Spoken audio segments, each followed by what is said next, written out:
माजी आमदार वैभव नाईकांनी राणेंवर जोरदार आरोप केलाय।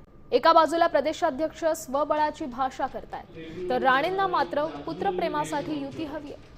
दोन्ही मुलांचा बॅलन्स साधण्यासाठी ते युती करू पाहतायत। राणेंनी भाजप पक्ष किती वाढवला असा प्रश्न त्यांनी उपस्थित केलाय। भाजपनं संपूर्ण प्रक्रियेपासून राणेंना बाजूला ठेवलंय। पुढच्या काळात भाजपनं राणेंना पक्ष निर्णयापासून बाजूला ठेवावं, तर भाजप वाढेल असा सल्ला देखील नाईकांनी भाजपला दिला।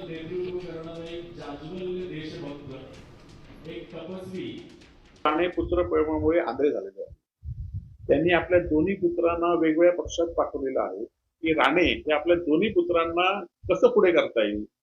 मग ते पक्ष विसरून एकीकडे शिंदेना अर्धा जिल्हा शिंदेच्या शिवसेनेत आणि अर्धा जिल्हा भाजपच्या शिवसेनेत।